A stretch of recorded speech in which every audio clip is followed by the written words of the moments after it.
Sholat tarawih di rumah bersama istri apa mendapatkan keutamaan? Ya, pahala tentu dapat, sah. Kalau maksud keutamaan itu apa? Keutamaan pahala dapat. Kalau keutamaan seperti sholat sepanjang malam, ya tentu tidak berdapat. Nabi mengatakan, fahuwa kakiyami lailatin, seseorang akan mendapatkan pahala seperti sholat sepanjang malam kalau dia sholat bersama imam di masjid.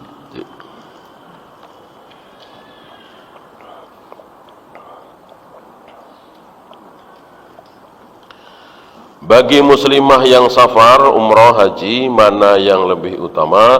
Sholat di Masjidil Haram, Masjid Nabawi, atau sholat di kamar hotelnya?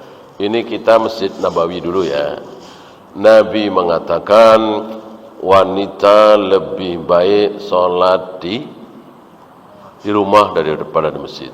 Itu Rasulullah mengatakan seperti itu di mana? Rasulullah bilang seperti itu di mana? Di Masjid Nabawi kan?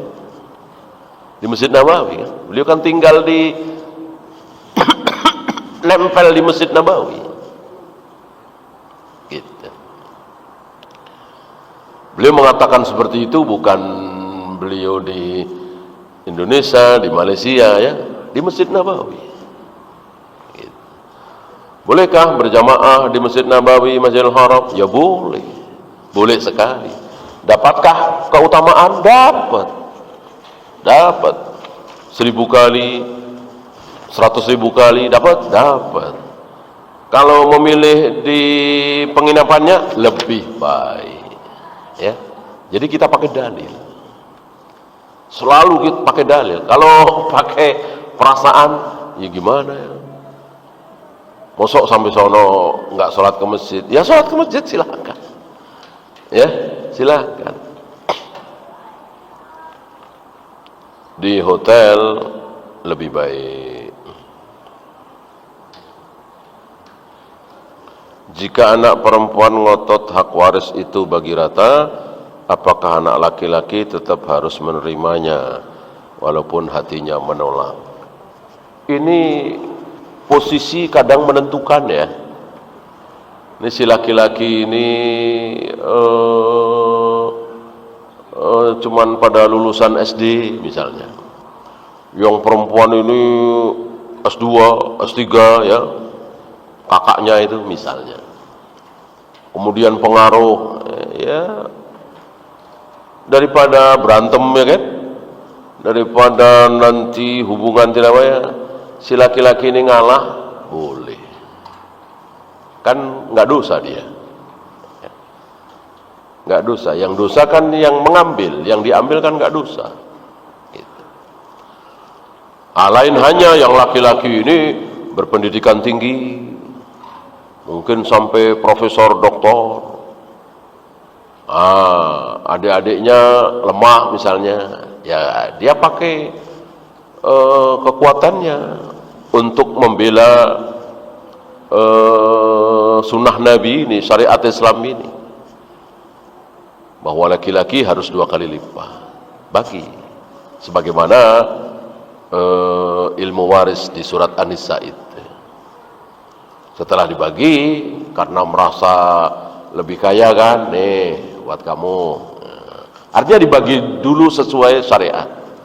Setelah itu ya terserah, mau dikembalikan lagi, bahkan dia nggak ngambil, boleh kan? Nggak ngambil nggak dosa. Apa yang dimaksud keluar dari barisan kaum muslimin? Bugot, memberontak. Ya. Itu yang dimaksud. Nggak ada tafsiran lain. Keluar dari jamaah adalah bugot. Keluar dari jamaah adalah memberontak penguasa yang sah. Seperti Indonesia ini sudah sah. Presidennya Pak Prabowo ini sudah sah ya. Sebelum itu Pak Jokowi sah, sebelum itu siapa, Habibie, Soeharto, semua sah ya. Lalu ada yang coba-coba, nggak terima, saya mau keluar saya mau mendirikan negara sendiri, ya itu bughat. Itu terancam mati jahiliyah dan wajib diperangi dan halal dibunuh walaupun mengatasnamakan Islam, seperti DI, TII, apalagi dulu NII segala macam. Ini mati dalam keadaan jahiliyah, ya. Karena memang negara Indonesia ini sudah negara Islam, kecuali Jepang, Inggris, Perancis, ya. Di Perancis misalnya ada 15 juta kaum muslimin punya senjata, silahkan. Emang negara kafir sana kan. Kalau perlu perang sekalian. Akhirnya mereka habis, jadilah Perancis negara Islam. Nah, bagus. Bagus. Kalau Indonesia, Malaysia, Mesir, Saudi sudah negara Islam. Ngapain bikin negara Islam lagi? Indonesia, Malaysia, Brunei, Saudi bukan negara kafir. Orang menggema suara azan di mana-mana, negara kafir gimana? Masjid di mana-mana negara kafir. Gimana akalnya? Ya, negara kafir sekali lagi Jepang, Amerika, Inggris, Perancis, Denmark. Ya, itu negara kafir. Boleh memberontak, diperangi. Tentu kalau punya kekuatan. Kalau nggak punya kekuatan ya bunuh diri, konyol. Ya.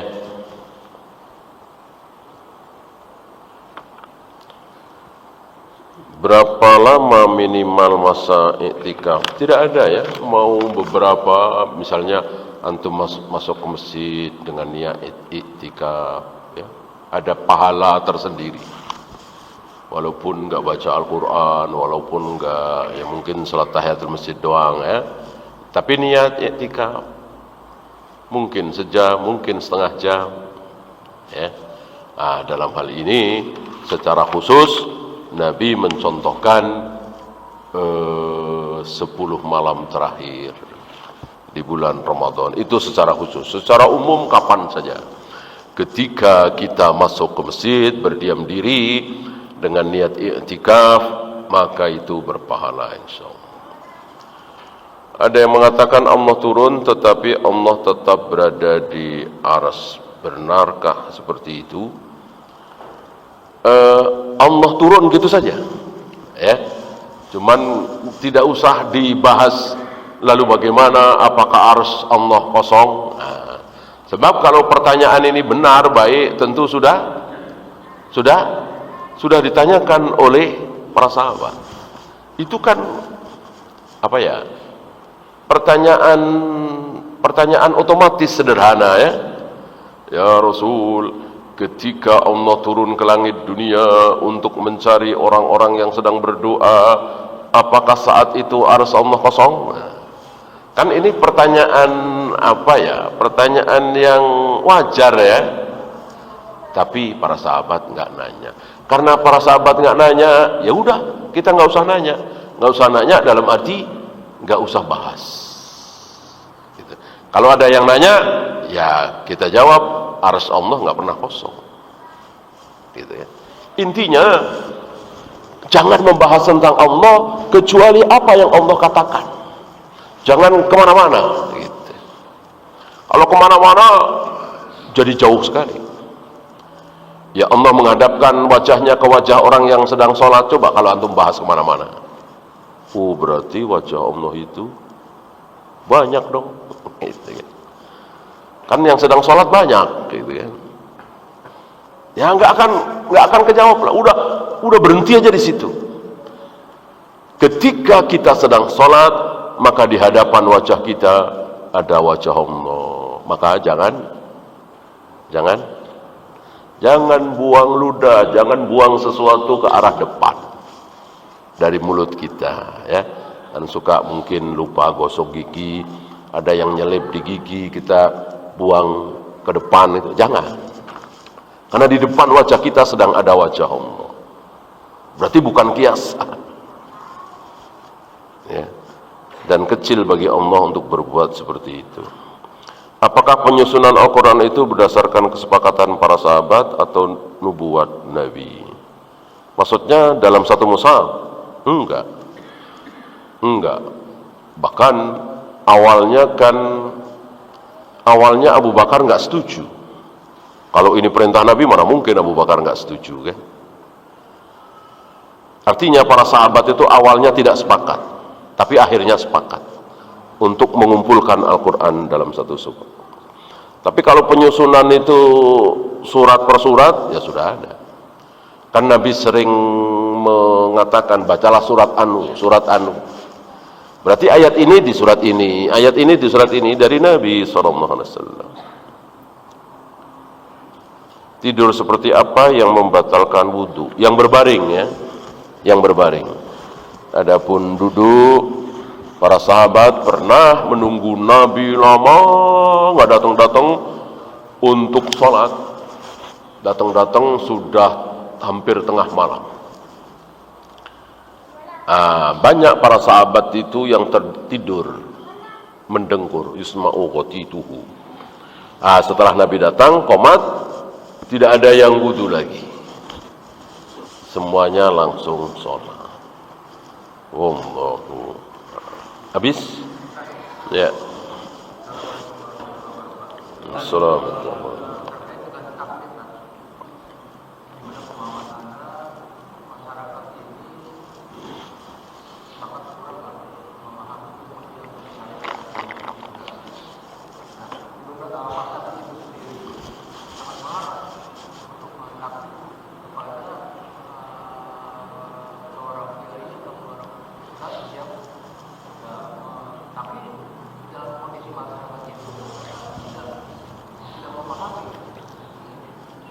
Tidak apa? Tidak memahami arti agama itu sendiri, bahwa pelaksanaan ibadah itu tidak ada contohnya dan tidak ada dalilnya. Contoh, di suatu masyarakat umum dalam keadilan, sebagian tidak ada yang diikuti dan sebagian tidak ada. Dan bahkan juga ada dari satu musola atau masjid yang ada memandu dalam hal pengajian secara berjamaah. Apakah itu ada suatu dalilnya, atau seperti apa kita menyampaikan kepada seseorang itu yang menganggap bahwa perbuatan tersebut adalah Al-Quran, itu adalah kebenaran? Itu bagaimana pandangan Anda? Kalau meyakinkan tidak bisa, ya jangankan kita, Rasul saja kan tidak bisa meyakinkan paman-paman beliau, ya. Jahal, Abu Lahab, Abu Thalib. Maka kita semua tidak bisa meyakinkan orang. Yang bisa kita menyampaikan saja udah. Saudara-saudara, ini bid'ah, yang sunnah begini. Saudara-saudara, ini nggak ada dalilnya. Yang ada dalilnya begini. Terima atau tidak, bukan urusan kita. Ya. Hidayah itu hak Allah. Hidayatul taufik itu milik Allah. Nabi saja nggak punya. Nabi cuman punya hidayatul bayan. Nih, cara sholat yang benar, ikuti aku. Cara wudu yang benar, ikuti aku. Itu hidayatul bayan. Istilah lainnya ya ilmu. Diikuti atau tidak, terserah yang bersangkutan. Gitu ya. Jadi menemukan hidayatul bayan belum tentu dapat hidayatul taufik. Kalau sudah dapat hidayatul taufik, ya udah pastilah hidayatul bayan. Ya. Jadi ya udah, sampaikan saja. Kita punya saudara, kita punya paman, kita punya bibi, sampaikan. Terima atau tidak bukan urusan kita. Tentu dengan sopan, dengan baik, ya. Ya, habis. Kita akhiri. Subhanakallahumma bihamdika asyhadu an la ilaha illa anta astaghfiruka wa atubu ilaik. Assalamualaikum warahmatullahi wabarakatuh.